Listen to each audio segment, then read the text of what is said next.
Ahora tú también puedes ser dueño. Fede Cases presenta.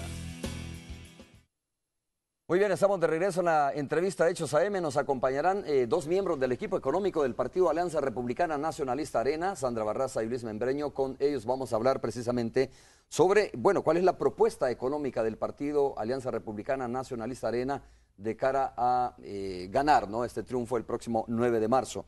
Muchas gracias, Luis, por estar con nosotros. Sandra, también muchas gracias por acompañarnos. Gracias, Romeo.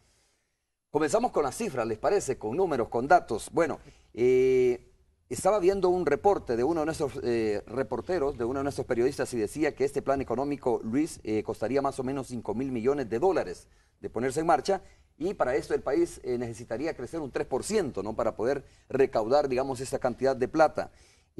Hay dos caminos, decía la lectura de nuestro reportero. Uno es, pues obviamente, mejorar la recaudación fiscal, y el otro es el tema del endeudamiento. No sé si identifican ustedes otros caminos en esta situación. Mira, básicamente lo que el país necesita es romper ese ciclo de bajo crecimiento económico. Lo que necesitamos es crecer a tasas superiores al 4%. Por supuesto, las proyecciones de nosotros han sido conservadoras, lo hemos planteado entre 3 y 4%. En este primer año 2014, pues al 1,5%, ya el 2015 crecer un poco más, y ya del 2016 en adelante entre 3 y 4% según los dos escenarios que se han planteado. Pero yo creo que el país requiere un crecimiento mucho mayor, y lo que se requiere es que pueda haber más inversión, que pueda haber confianza en el país para que esa inversión venga, y de ahí entonces va a haber más empleo, va a haber más ingresos, y va a haber más ingresos tributarios, o sea, va a haber más impuestos. Y con eso se puede financiar todo lo que se requiere para la infraestructura, por un lado, los programas sociales, y para reducir el déficit fiscal también y no entrar en un problema de endeudamiento. Claro, es el ciclo virtuoso que se llama, ¿no? Correcto. Y la pregunta es cómo hacer todo eso, es decir, cómo lograr esa confianza que según ustedes no está en este momento, no la tiene en este momento. ¿Cómo lograr esa confianza y el crecimiento más arriba del 3%? Mira, la confianza no está porque no hay inversión, ¿verdad? O sea, son hechos duros, llamémosle así. El año pasado la inversión extranjera directa en el país fue una de las más bajas de los últimos años, de los últimos 3 años, con un poco más de 280 millones de dólares, lo cual cuando uno lo compara con países como Honduras, como Nicaragua, como Costa Rica, como Guatemala, todos están entre 800 y 3.000 millones de dólares si uno lo compara con Panamá, mientras que El Salvador no llega ni a 300 millones de dólares. Entonces ahí nos da una señal de alerta que El Salvador pues no logra generar la confianza entre los inversionistas extranjeros ni entre los nacionales. Entonces tú me decís, ¿cómo se logra? Pues sencillo, con confianza. O sea, y eso lo que se requiere es tener un plan claro, una postura bien definida hacia el sector privado, leyes específicas que están en discusión en el país desde hace mucho tiempo, y sobre todo no vivir atacando al sector privado, no vivir ofendiendo y no vivir creyendo y haciendo creer que el sector privado es el malo de la película, sino todo lo contrario, es una parte fundamental de ese desarrollo económico. Ok, Sandra, cuando se habla de confianza, voy a leer un dato, ¿no?, que es importante. Dice, hace poco se adjudicó la licitación de 15 megavatios en el país, y este concurso público para contratar 15 megavatios de potencia atrajo 77 empresas interesadas en desarrollar proyectos de generación eléctrica de pequeña escala y con base a recursos renovables. Cuando tú sacas a concurso, a licitación, 15 megavatios y tienes 77 empresas interesadas en desarrollar ese proyecto, estamos hablando de que de alguna manera hay confianza, hay atracción. Yo creo que es importante eso, el tema energético es fundamental. Pero ¿cómo se genera la confianza, Romeo? Y creo que esa es como un planteamiento estratégico que hay en la propuesta del candidato Norman Quijano. Combinando inversiones millonarias del sector público que permitan atraer la atención y dar certeza al privado. ¿Cómo se hace eso? En la propuesta del plan de gobierno, la propuesta de gobierno de Norman Quijano, plantea inversiones territoriales, 1.000 millones en inversiones territoriales. Retomar aquel sueño que se trabajó tanto de zona económica especial en la Unión, asegurar que en Comalapa aprovechamos la inversión aeroportuaria y hacemos un hub y convertimos ese espacio territorial en un espacio de atracción de inversiones. Asegurar que tenemos una infraestructura de conectividad vial, de aduanas, que te favorece la logística, que te abarata los costos del comercio, que se tienen millonarias inversiones para asegurar que la energía es confiable porque tiene la potencia y además vamos a tener la cantidad a un precio que es competitivo y razonable. Y además asegurar que se hacen inversiones millonarias en áreas territoriales que han estado desprotegidas, como es la zona costera, como es la zona norte. Es decir, la propuesta es invirtamos $1.000 millones en esos proyectos territoriales, pero simultáneamente hagamos una política sectorial que asegure que los empresarios, los creativos emprendedores de cualquier edad, de cualquier sector, especialmente en aquellos que tienen oportunidades, conocen todos los instrumentos que tiene el país para mejorar su comercio internacional. Tenemos tratados comerciales y estamos aprovechando el 4% de las oportunidades que tenemos en el comercio mundial. Entonces, la propuesta es una combinación de inversiones territoriales en proyectos que ya se han trabajado, que están a medias, no un pequeño proyecto de energía. Energía es fundamental, Romeo, es fundamental y es una de las grandes limitaciones para la industria, pero hay que hacer un esfuerzo sostenido, millonario, para hacer esas inversiones. Tú estás hablando de encender lo que se llama los motores de desarrollo económico, por ejemplo. Hacerlos encender, porque estamos no hablando, somos... por ejemplo, hoy que tú estabas enlistando todo eso, se me viene a la mente, bueno, estamos hablando del tema del aeropuerto de Comalapa, la ampliación del aeropuerto de Comalapa. Estamos hablando de territorio con riqueza. Estamos hablando del puerto de la Unión, estamos hablando etcétera, de ¿no? aprovechar todo lo de la zona norte. En la zona norte invertimos $352 millones y tiene un gran potencial. Entonces, cuando uno habla de confianza, primer tema es los salvadoreños en estos 20.000 kilómetros cuadrados que tenemos, que es un país pequeño, que es un país bien ubicado, debemos asegurar que descubrimos, conocemos y aprovechamos los recursos que tenemos en el país y somos capaces de multiplicar la riqueza. Para hacer eso, Romeo, se requiere confianza. ¿Confianza en qué? Confianza en que no te cambian las leyes. Y te voy a poner como un ejemplo. Si uno habla de la industria, de querer hacer una inversión en la industria, hay 78 leyes que ahogan cualquier iniciativa de invertir, que tengo que cumplir. Entonces, además de esas inversiones territoriales, además de una política sectorial, hay iniciativas dentro de esta propuesta para simplificarte la vida. ¿Qué significa simplificar la vida? Es hacerla más fácil. Hágame más fácil. Sandra, pero estás hablando de cosas, también me parece importante eso, ¿no? Estamos hablando de cosas de que ya están de alguna manera en camino. Entiendo que CEPA ha presentado ya un plan de ampliación del aeropuerto internacional de Comalapa. Pues qué bueno, hay que Entiendo aplaudirlo. que están en el tema ya de la licitación, que se han tardado mucho, no solo este gobierno, sino las administraciones anteriores, en el tema de la licitación del puerto de la Unión. Es decir, son cosas que ya están encaminadas, ¿no? Claro, y eso no lo puedes cambiar. Qué bueno que se haya encaminado, pero adjudicar que no una lo hayan concesión, hecho, sí, lástima que no se haya materializado todavía. Mira, dar una concesión del puerto de la Unión significa no solo concesionar el puerto, hay que asegurar que en los alrededores tienes una zona económica, que la Unión se convierta en una ciudad aeroportuaria junto con Conchagua y que los municipios que están alrededor son atractivos. ¿Para qué? Para tener inversiones. ¿Qué requiere? Saneamiento. Durante estos 5 años se perdió el tiempo, no se ha resuelto el problema de saneamiento. Entonces, cuando se habla de inversiones territoriales, confío que podamos tener la capacidad de convocar a todas las alcaldías y concentrarnos en hacer sostenidamente esas inversiones. Estamos hablando del rumbo económico del país, ¿no? Cuando se pregunta, bueno, y son los amigos televidentes los que analizan y los que al final sacan conclusión, cuando se pregunta sobre el rumbo del país, desde el punto de vista del partido de oposición o desde el punto de vista de algunos analistas o técnicos, la situación es medio catastrófica, ¿no? O catastrófica, para ser un poco más fatalistas, digamos. Pero cuando tú revisas, por ejemplo, los datos del Ministerio de Economía, yo voy a pedir que me pongan una lámina que se llama creación de empresas. Tú vas a ver alguna cifra que no sé, pues obviamente deberá tener como fuente, me imagino, el Centro Nacional de Registros, ¿no? Que es donde se va a inscribir una empresa. Y vas a ver cómo, según los datos del Ministerio de Economía, del año 2009 y el 2013 se han creado 13.512 empresas, dice, del 2009 al 2013. Eso significa un dato importante para el término de la confianza y el crecimiento económico del país. Y habla también de temas como la cantidad de empleos que se han creado. Por ejemplo, esa lámina que estamos viendo dice la mayor creación de empleos en los últimos 14 años. Habla de una cantidad que no alcanzo a ver en este momento, pero habla de una cantidad de empleos creadas durante los últimos años. Digo, si la situación es tan grave como se plantea, entonces, ¿y esto qué significa?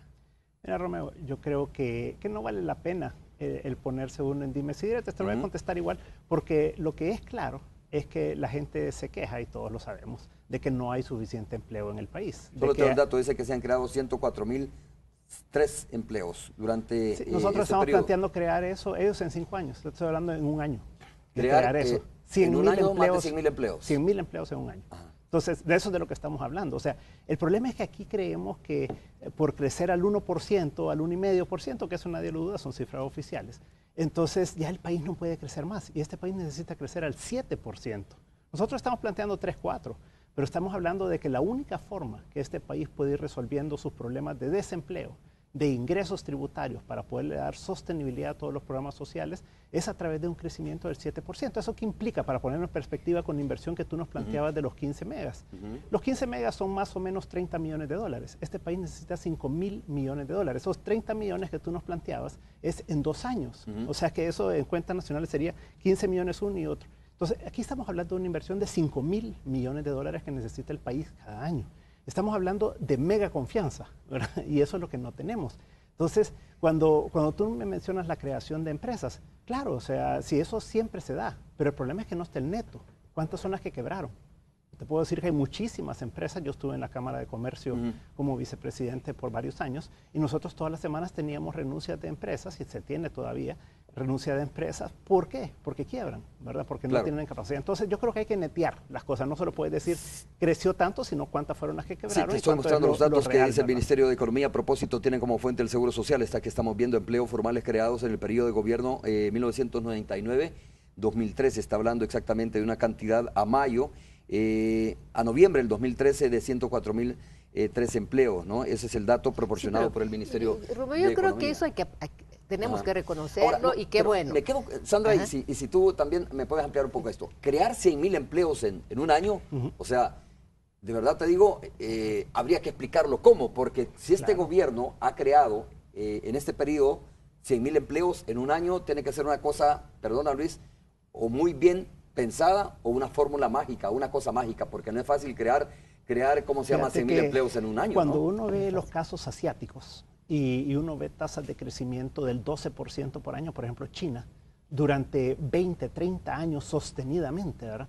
A eso es lo que tenemos que aspirar. Lo que pasa es que los salvadoreños... ¿Crecer al 12%? Bueno, yo te dije 7%, te estoy contando lo que ellos hicieron, ¿verdad? O sea, Singapur tiene crecimiento durante 30 años y lo mismo que Corea, Taiwán, de más del 9% por año, ¿verdad? Entonces, nosotros lo que pasa es que estamos aquí en una discusión bien tonta en el país, en la que discutimos si crecemos al 1.3, al 1.5, al 1.7, al 2.3, al 2, o sea, si es que eso no nos va a sacar de nada. Lo que tenemos que hacer son apuestas estratégicas bien definidas, como las que están planteadas en el programa de Norman, que se llama Plan País, y ahí está bien estructurado, por ejemplo, todo el corredor logístico del Pacífico, en el que tenemos como precursor y como elemento dinamizador, por un lado, Fomilenio, ¿verdad? Fomilenio 2, que a pesar de que son 200 y tantos millones de dólares, eso no te hace la diferencia. Lo que te hace la diferencia es a socios público-privados que pueden venir, pero para eso hay que cambiar la ley. La construcción de hoteles y centros todo el tema, de desarrollo en ese fíjate lugar, que ¿no? ahí lo que pasa es que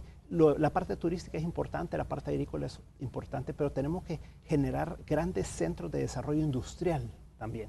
¿Por qué? Porque China se ha vuelto más caro, porque el Asia se ha vuelto más caro y hay muchas empresas industriales que tienen ventaja y muchos sectores industriales que tienen ventaja competitiva en el país. Entonces tenemos que desarrollar ciertas zonas específicas de desarrollo, como lo hizo China. Ellos tienen 5 zonas especiales de desarrollo. Una es la que ya se mencionaba, la parte del puerto de la Unión, ¿verdad? En la que el puerto es un elemento, pero todo lo que decía Sandra, todas las zonas extraportuarias, todo el tema de logística, en la zona de Usulután se puede desarrollar toda una zona de desarrollo especial, luego en la zona del aeropuerto, la otra en la zona de Acajutla, la otra. Entonces, claro, son los famosos polos de desarrollo que se habló en determinado momento y que no se han podido crear. Luis, y si a mí me parece interesante, yo creo que los salvadoreños que lo están viendo de repente dicen, eso suena bien, ¿no?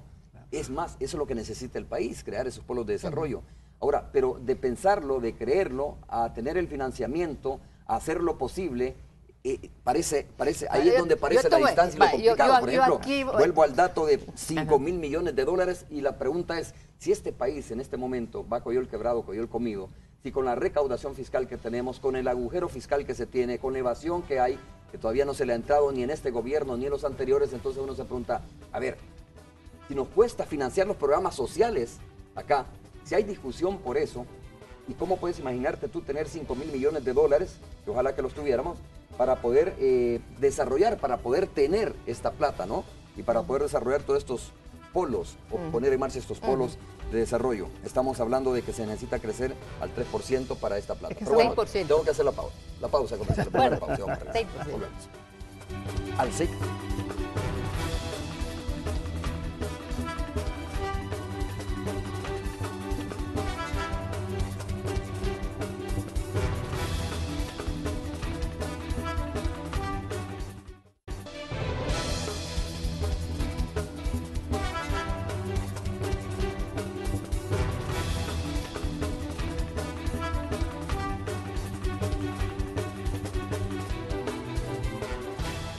A ver, estamos de regreso. Luis Membreño y Sandra Barraza está con nosotros. Sandra, mientras escucho tu respuesta a lo que estaba planteando, a lo mejor podemos proyectar otra lámina que me parece importante discutirla. Exportaciones de El Salvador durante el año 2013. Según el Ministerio de Economía, Luis, Sandra de nuevo, dice que las exportaciones alcanzaron una cifra récord de 5.491.1 millones de dólares, ¿no? Ese es el dato que según el Ministerio de Economía alcanzaron las exportaciones durante el año 2013. Sandra. Primero, si nosotros seguimos con ese estado de ánimo que generan tus comentarios a la situación económica, mira, quedémonos encerrados. No, sí, no, ¿a qué me refiero? Necesitamos crédito, no podemos crecer, necesitaríamos un milagro. Ajá. Si seguimos con ese estado de ánimo, Moisés. Romeo, perdón. Siempre vamos a estar así. ¿Qué se necesita de cara al futuro? Mira, convoca la energía nacional. Sí, de acuerdo. No es que sea negativo, yo no, quiero aclararlo, no es que sea negativo. Lo que pasa es que necesito pedir explicaciones de cómo, por ejemplo, se puede sacar los 5.000 millones de dólares. Sí, se podrían sacar. Okay. Mira, si seguimos con esa actitud tan pesimista, yo te quiero decir, nunca hubiésemos hecho la carretera longitudinal del norte. Nunca. Hay que tener, pero no fue una donación. No, pero espérate, lo más importante fue que hubo acuerdo nacional, que ese era el proyecto, y hubo apoyo de todas las fracciones partidarias en la Asamblea Legislativa. Perdóname, hacer una inversión millonaria requiere ciertamente mucho acuerdo nacional, y es posible hacerlo. Los alcaldes, todos los alcaldes de la zona norte, creyeron en un sueño, sí es posible hacerlo, y lo mantuvimos, y se logró. Entonces, mi primer llamado es, obviamente reconozco el poder de los medios de comunicación, pero si a todos los ciudadanos nos viven diciendo siempre que somos incapaces de hacerlo, mira, voy a seguir creciendo al 0.8%, al 1.8%, y ese no es un crecimiento que Sandra, requerimos. solo quiero hacer una precisión, es que no se trata de que seamos pesimistas, ¿no? Y que no creamos que no somos capaces de hacerlo. Lo que pasa es que, mira, tú sabes mejor que nadie, conoce las finanzas. Bueno, aquí está Luis, ¿no? Luis Membreño conoce más que nadie las finanzas de este país, ¿sí? Cómo vienen. Y mi comentario no es pesimista, mi visión no es pesimista, solo que como periodista tengo la obligación de preguntarles a ustedes de dónde pueden salir los 5.000 millones de dólares. Si es que estamos complicados para, voy a reiterarlo, ¿no? Para financiar los programas sociales, si es que no tenemos plata para seguir en la inversión en salud, educación, pues obviamente significa que vamos como muchas de las familias salvadoreñas, Coyol quebrado, Coyol comido, para utilizar el dicho popular. Pero de eso, dar un salto a tener 5.000 millones de dólares en 5 años, porque ya Luis explicaba que esto es una inversión en 5 años que significaría, Luis, 1.000 millones por año. Pues lo menos que podemos hacer los periodistas es preguntarles, a ver, explíquenme de dónde. ¿Va a haber una reforma fiscal? ¿Va a haber un acuerdo fiscal? ¿Nos vamos a endeudar? ¿O de dónde va a salir esa plata? Esa es la pregunta nada más. Bueno, primero hay que reconocer que el 50% de la economía del país es informal, ¿verdad? Claro. Es informal. Y ahí se genera muchísima. Ok, esa es la primera propuesta entonces, formalizar los informales. ¿Qué es lo que plantean esto? Ha habido un trabajo importante en asistencia y orientación a empresas. las microempresas. De cada 10 empresas aquí en el país, 7, 7,5 son microempresas. ¿Cómo podemos asegurar, Romeo, que estas empresas, micro y pequeñas empresas, de veras aprovechan lo que durante este periodo legislativo se aprobó en la LACAP? Obligan a que el 10% de las compras gubernamentales del nivel central y del nivel municipal sean para micro y pequeñas empresas. Si tú le vas a preguntar a un alcalde si está cumpliendo con ese mandato legal, te aseguro que no lo cumple. Y no lo cumple porque es tan compleja los requerimientos administrativos que, perdóname, si una microempresa quiere ofrecer un bien o un servicio a la alcaldía de Santa Tecla, es cuesta arriba poder cumplir toditos los requerimientos que te pone el gobierno municipal. Esa es la tramitología. Primer tema. Espérame, conclúyeme esto. Entonces, la primera propuesta sería, y la entiendo así, formalizar los informales. Es un desafío, claro hacer que sí. Paguen los informales en este no, momento. Espérame, no diciéndolo así, asegurando que la oportunidad que tienen con la LACAP se cumple. Esa ley ya está planteada. 10%, calcula el 10% de compra de bienes y servicios del presupuesto nacional. Eso es sí. Okay, 10%. Las microempresas requieren asistencia, orientación, facilidad de trámites para asegurar que yo capturo 10%, no más que el 10% de las compras gubernamentales. Ese es un primer gran desafío. El tema es, son $1.000 millones. ¿De dónde sale? Por año. Por año. Ya hay 600 millones presupuestados cada año, 600, 700 millones que ya salen del flujo normal. De lo que estamos hablando más o menos es de 300, 400 millones. ¿Estás hablando del presupuesto general de la Nación? Sí. Que mucho va para burocracia y pago, no para inversión, Luis. O sea, no, lo que pasa es que te estoy hablando de los 4.500 millones. De esos 4.500, 600 millones ya están destinados a inversión. Okay. Entonces estoy hablando más o menos de 400 millones netos adicionales. ¿De dónde salen? ¿Verdad? Nosotros lo que estamos planteando es un crecimiento de la economía de entre 3 y 4%. Si con una tasa de crecimiento del 1,5-2% se recauda 300 millones adicionales por año, en este momento, que ha sido la recaudación de los últimos 3 años adicional de este gobierno, entonces estamos hablando que si creces al 3-4%, o sea, casi al doble de lo que ha estado creciendo en la economía en los últimos años, vas a recaudar más de 300 millones. ¿Cuánto? No podemos saber, pero podemos estimar que va a ser superior a los 300 millones porque el crecimiento va a ser mayor. Entonces, solo de ahí ya estás hablando de pasar de 600 a 900 millones y con el crecimiento normal que ya lleva del 2%. Pero nosotros estamos hablando de un crecimiento mayor. Entonces, con ese crecimiento puedes sacar los otros 100 millones de los que estamos hablando. Entonces, esos 1.000 millones, por un lado, no están en el otro mundo, sino que están en la posibilidad de crecer más de la economía. Esa es la primera parte. Pero la segunda es que, ¿te acuerdas que te decía que necesitamos $5.000 millones al año? De los cuales 1.000 son estos, ¿verdad? Pero los otros 4.000 son del sector privado. Entonces, el sector privado hoy en día invierte más o menos como el 13% del Producto Interno Bruto. Esos son cerca de $3.000 millones, son más o menos. Entonces, estás hablando de $4.000 millones, o sea que estamos hablando de 1.000 millones más del sector privado. Esos 1.000 millones, ¿cómo se hace? Pues con inversión nacional e inversión extranjera. Estábamos hablando que son 300 millones, un poquito menos lo que se invirtió este año pasado, y que países vecinos están con más de $1.000 millones. Guatemala, por ejemplo, con $1.300 millones el año pasado. O sea que si nosotros atraemos 1.000 millones más de inversión extranjera, que es lo que atraen nuestros vecinos, entonces podemos tener los $5.000 millones que estamos hablando, que es el 20% del Producto Interno Bruto, y eso nos permite crecer a tasas todavía por arriba del 3-4% que estamos hablando. ¿Y este crecimiento no se logra, según tú, por la falta de confianza que tiene el sector privado con este gobierno? Correcto. Eso es. Esa es la clave de todo. Claro, o sea, la clave porque es entonces establecer los las privados condiciones. En este momento no quieren invertir en este país. Están invirtiendo, te lo decía, el 13% del Producto Interno Bruto, que son, y cada punto son 250, están invirtiendo cerca de $3.000 millones al año. O sea, aquí no estamos hablando de que no hay nada de confianza, de que no hay nada de inversión. Estamos hablando cómo hacemos para potenciar un despegue en forma, en base a las actividades y al financiamiento que logra el gobierno, pero sobre todo a los incentivos para el sector privado. Entonces, ¿cuáles son los elementos? Lo que hablábamos es un corredor logístico y que alrededor de este corredor logístico se puede desarrollar una serie de inversiones Ya lo mencionabas tú, lo que se ha avanzado en el aeropuerto, lo que se ha avanzado en el puerto y todo, pero no se ha concretado. Entonces, eso, más los centros especiales de desarrollo que habría en el país, te genera la cantidad de incentivos para que vengan nuevas empresas al país. Ok, tengo que hacer la pausa comercial, Luis, Sandra, regresamos en breve.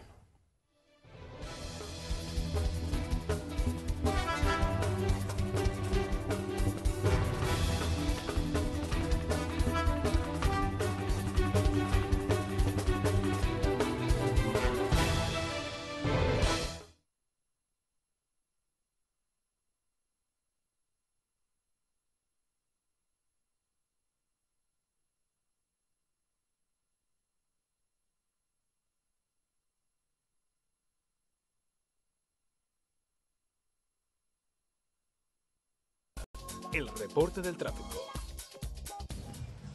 Muy buenos días, amigos televidentes. Buen provecho si usted desayuna en compañía de nosotros. Colapsado el tráfico vehicular en la carretera panamericana. Si usted viene del occidente del país o de Santa Tecla y se dirige hacia San Salvador. Recordemos que esta vía está siendo reparada por obras públicas, lo que reduce a un solo carril el tráfico. Sin duda, a diario tenemos reporte de tráfico. Usted lo tiene en pantalla. El tráfico está a vuelta de rueda en esta zona. Si usted puede evitar y utilizar vías alternas como la Chiltepán, el Boulevard Monseñor Romero, la Jerusalén, es mejor que lo haga y busque evitarse complicaciones. Los trabajos poco a poco se van extendiendo y por lógica el tráfico también se vuelve aún más complicado. A medida pasan las horas, el tráfico colapsa aún más, sin duda alguna.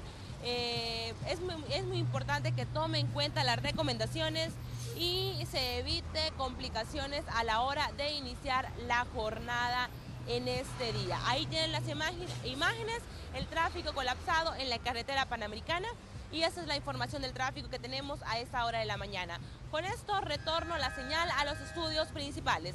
Buenos días. Real Rent Car presentó el reporte del tráfico.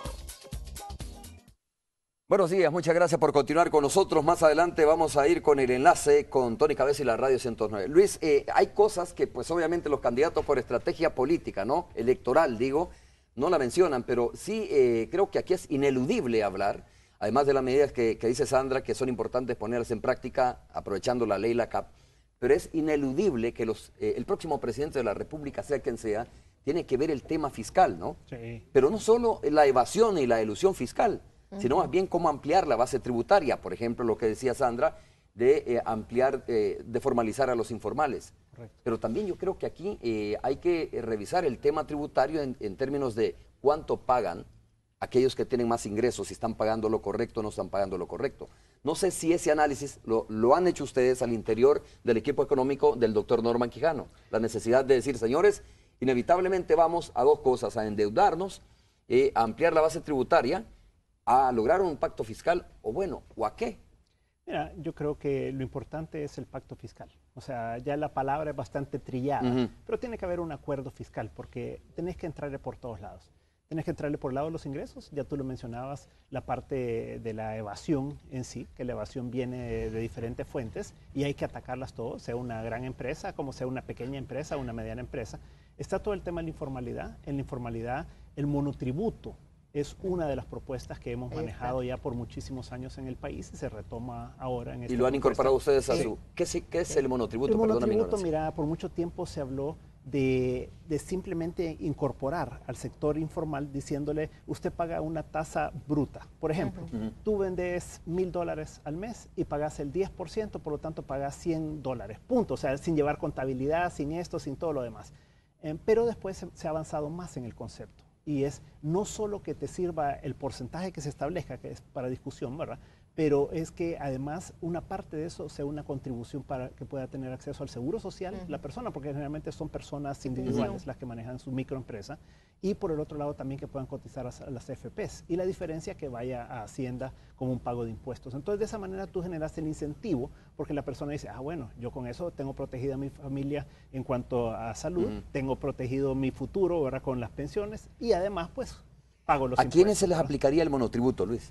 a todas las empresas, a las micro y pequeñas empresas, y estableces ahí los montos. Estás hablando, por ejemplo, de estas, porque ahí hay micro y pequeñas empresas y hasta grandes empresas. Claro, Estás hablando de aquellos, por ejemplo, que sin duda nos deben estar viendo, que están en el centro de San Salvador, de alguna manera informales, y que en este momento tienen buenos ingresos, muchos de ellos. Sí, ¿Estás hablando de esos? Estás hablando de que paguen esas personas el monotributo. Tenés dos grupos, ¿verdad? Tenés los grandes, ¿verdad? Que sí tienen ingresos de una mediana o grande empresa, que ahí lo que tenés que hacer es fiscalizar, llegar e incorporarlos, ¿verdad? Y ponerle las multas que corresponda, y eso es evasión pura, ¿verdad?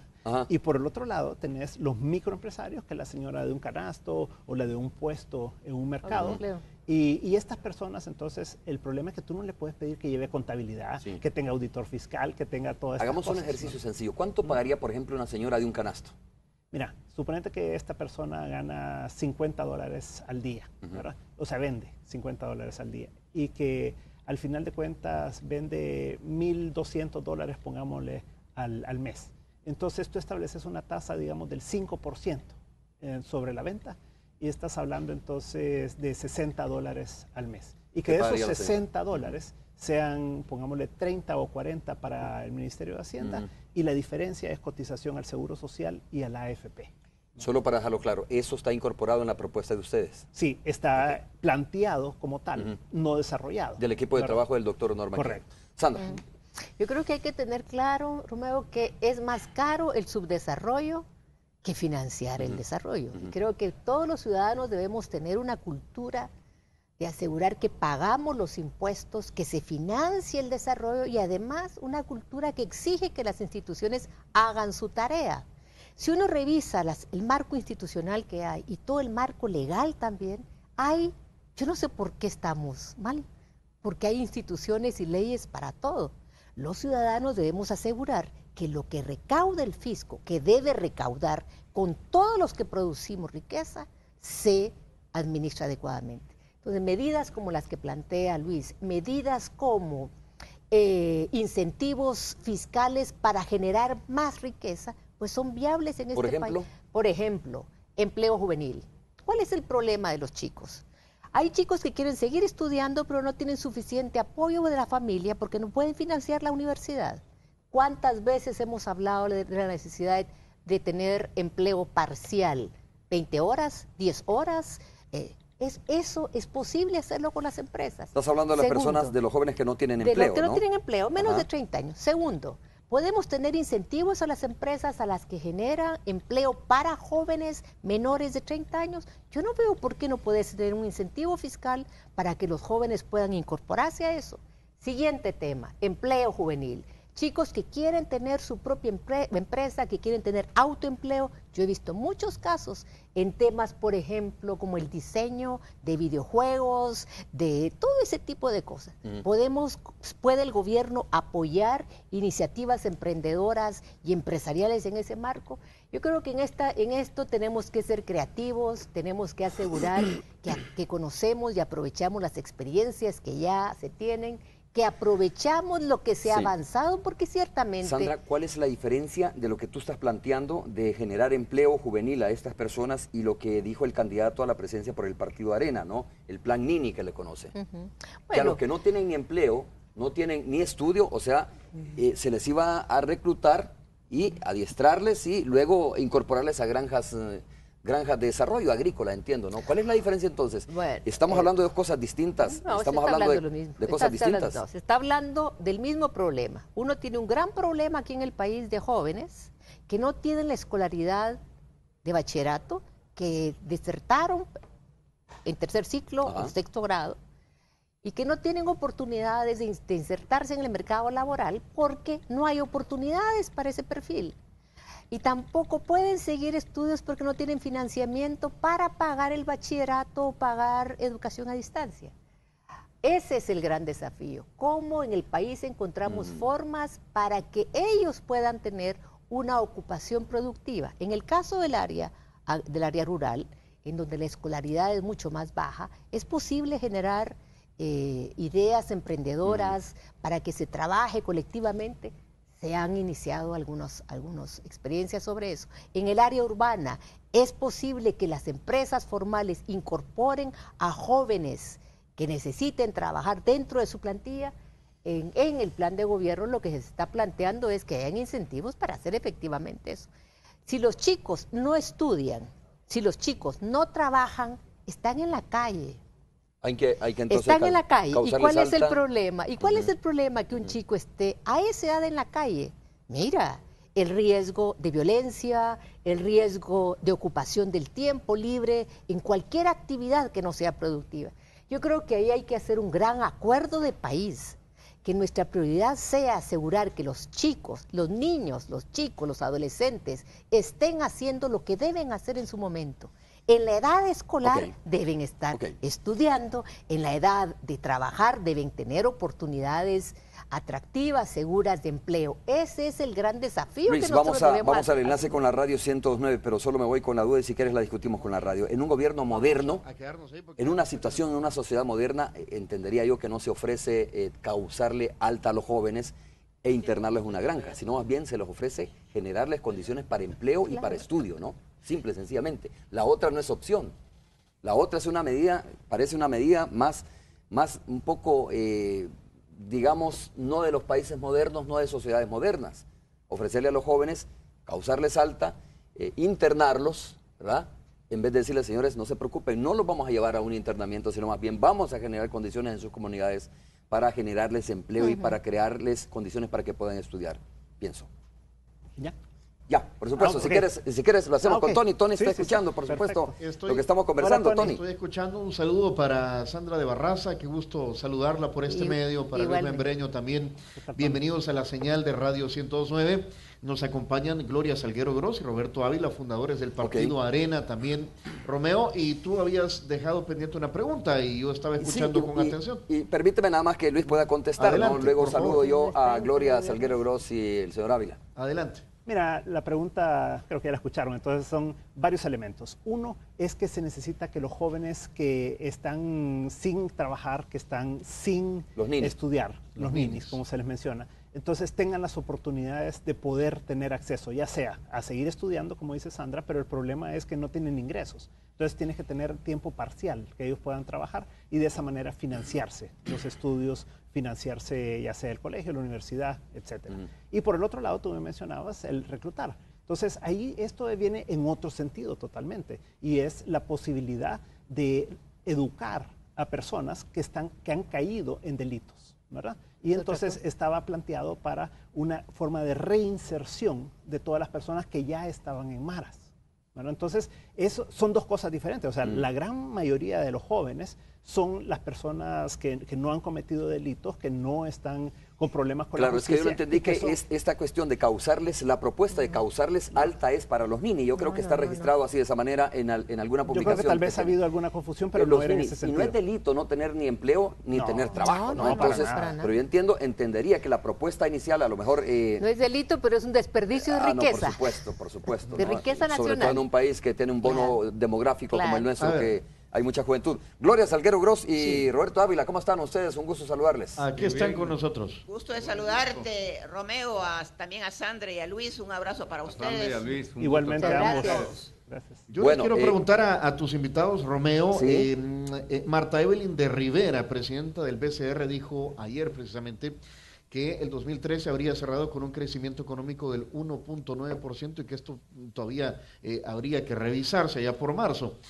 ¿Cómo pretendería este grupo asesor económico, en caso de llegar a la presidencia, el Partido Arena, qué acciones, 3 acciones concretas rápidamente para mejorar nuestros niveles de crecimiento económico? ¿Cuáles serían? Mira, el primero es confianza. Para poder generar confianza necesitas hacer ciertos elementos legislativos que ya están planteados bien claramente y de esa manera la ley de socios público-privados, por ejemplo, es fundamental. Entonces, primero, confianza. Segundo, hay un programa de inversión pública que se ha planteado para toda la zona costera, aprovechando Fomilenio. Entonces, uno de los objetivos principales es sacar Fomilenio 2 para que sea una realidad y con esa empuje, entonces, atraer inversiones público-privadas que van desde el puerto de la Unión hasta el aeropuerto y hasta Acajutla, y de esa manera poder desarrollar todo un corredor logístico y de desarrollo para el país. Ok, mira, me están pidiendo corto, pero obviamente seré irrespetuoso si no permito saludar a Gloria Salguero Gross y escuchar su opinión sobre este tema, ¿no? Gloria y señor Ávila. Bueno, yo considero que lo primero, bueno, yo comparto con Luis lo que ha mencionado, pero yo me voy a la parte más macro de toda una sociedad, que es la parte política. Si no hay un ambiente político donde haya una relación y tratar de que haya armonía entre los diferentes partidos políticos para llevar verdaderamente acciones legislativas, no se puede lograr nada. Yo creo que nuestro partido lo que tiene que hacer es tirar los famosos puentes, pero puentes de acero, no solo del diente al labio, porque si no, las acciones no se realizan y deben de tener un apoyo, un respaldo mayoritario realmente de la parte política del país. Señor Ávila. No, y lógicamente también todo enmarcado dentro del Estado de Derecho y la constitucionalidad, si no, no marcha. Eso es lo que genera la confianza y el optimismo de inversión en el país. Muy bien, muchas gracias. Tony, muchas gracias a ti también. Un saludo para ti, tus invitados, qué gusto. Así es, vamos a hacer nosotros una breve pausa comercial, regresamos ya para el cierre de Hechos AM de Canal 12. Volvemos.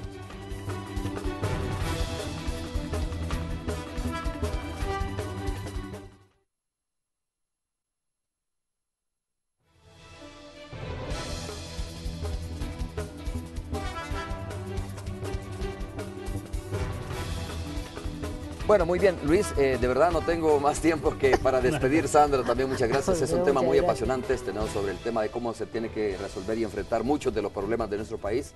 Además hacíamos la reflexión sobre por qué hay tanta deserción escolar. Hay varios factores, obviamente, y hay que trabajar sobre eso. Luis, muchas gracias. Gracias a ti, Romeo. Gracias, Sandra. Un gusto y tengamos optimismo en el país. Es un país que tiene muchísimos recursos y de veras yo creo en eso. Y el principal recurso es el humano, ¿verdad? El humano. Bueno, muchas gracias por haber estado con nosotros. Nos vemos el día de mañana. Recuerde, 5:30 de la mañana estaremos con ustedes. Todos, buenos días.